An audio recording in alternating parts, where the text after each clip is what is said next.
Like her younger sister, Princess Caroline of Monaco is passionate about good causes. As well as founding the children's charity Jeunes J'écoute, she has been awarded Commander of Cultural Merit in recognition of her commitment to the arts. And in 2006, she was honoured with the UNICEF Children's Champion Award. She came into the world with great fanfare on January the 23rd, 1957. The first child of proud parents Princess Grace and Prince Rainier, her birth was marked with public celebrations in front of Monaco's Great Palace. Still basking in the afterglow of their Crown Prince's wedding to the beautiful Grace Kelly, Monaco was delighted for the excuse to throw another party. Later that year, she made her first public appearance on the palace's balcony. Amid general rejoicing, balloons, stamped for the date of the baby's birth, were released, while there was free champagne to drink her health. As the oldest child of Monaco's reigning family, she became well used to the spotlight from an early age. Rather like her kid sister Stephanie, she discovered her rebellious streak as a teenager and, much to her mother's disapproval, married a divorced banker called Philippe Junot, who had quite a reputation as a playboy. However, as Grace had predicted, the marriage was over within 2 years. 2 years later, Caroline was devastated by Grace's sudden death and struggled to keep her composure during the state funeral. Not long after, she seemed to have found happiness when she married businessman Stefano Casiraghi. They had 3 children together before Stefano was tragically killed in a speedboat accident at the age of 30. Princess Caroline finally married again in 1999, and this time into royalty. Her third husband is Ernst August, the 5th Prince of Hanover, a match much more in keeping with her royal position than either of her previous marriages, especially in view of her status as presumptive heir to the throne. This means that if her younger brother Albert, the current Crown Prince of Monaco, dies without a legitimate heir, she will automatically become the Crown Princess, making her eldest son, Andrea Albert, second in line to the throne. Having well and truly put her wild days behind her, Princess Caroline seems content to be continuing her mother's legacy. Blessed with the same film star radiance and elegance, her charity work now takes priority over her social life. On the downside, the beauty and intrigue of Monaco's royal women has drawn so much media intrusion into their private lives that in 2004, Princess Caroline obtained a judgment from the European Court of Human Rights condemning the publication of private photos.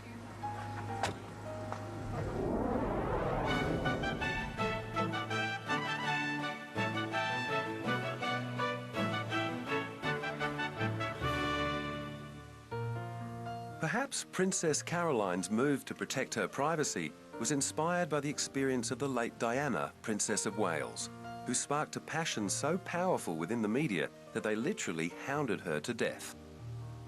After the media circus that accompanied her separation and divorce from Prince Charles in 1996, she aired her grief about the intensity of the press's obsession. When I started my public life 12 years ago, I understood the media might be interested in what I did.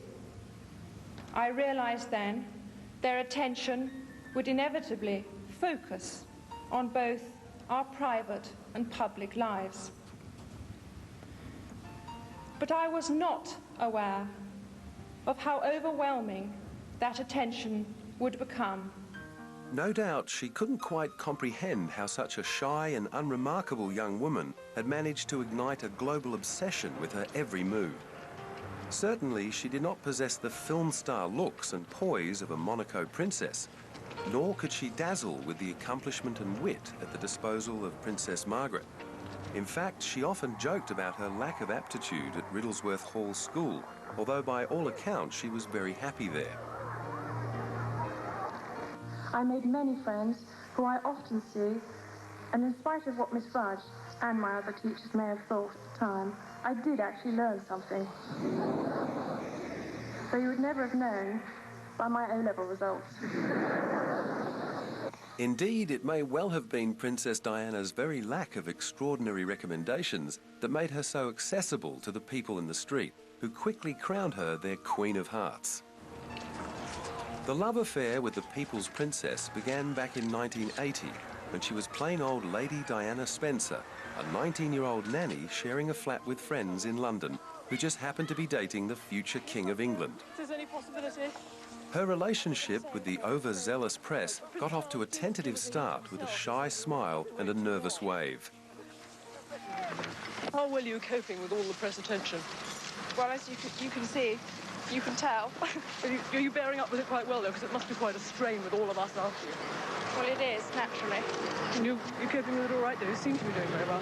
Well, I'm still around. And she had no intention of going away. In February 1981, Buckingham Palace announced Diana's engagement to Charles, and a happy couple embraced photo opportunities to show off the walnut-sized £30,000 ring consisting of 14 diamonds and a sapphire. Charles recalled his first impressions on meeting the 16-year-old Diana. I remember thinking what a very jolly and amusing and attractive 16-year-old she was, and having great fun, and bouncy and full of life and everything. And I don't know what you thought of me. Pretty amazing. But during the lead-up to their wedding in July, it became clear that the down-to-earth and disarming Diana had already eclipsed her royal fiancé in the public consciousness.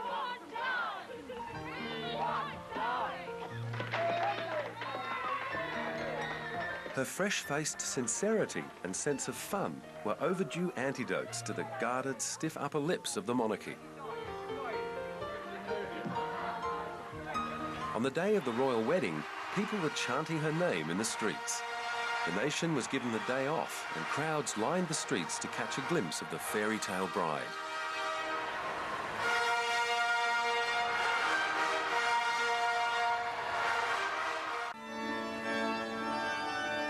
Resplendent in her Emmanuel gown, complete with 25-foot train, the brand new princess emerged from St. Paul's Cathedral to the cheers of thousands of fans, totally smitten with her naive charm and cheeky smile. Over the next few months, she consolidated her relationship with the public, both at home and overseas. On walkabouts with Charles, she was always a huge hit with the crowds.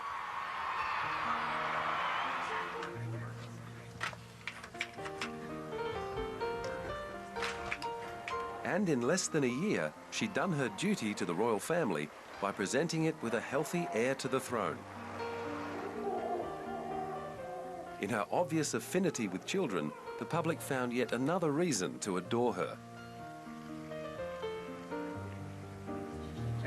Then there was her courageous compassion. In 1987, when AIDS patients were being demonized by the press, Diana was holding their hands.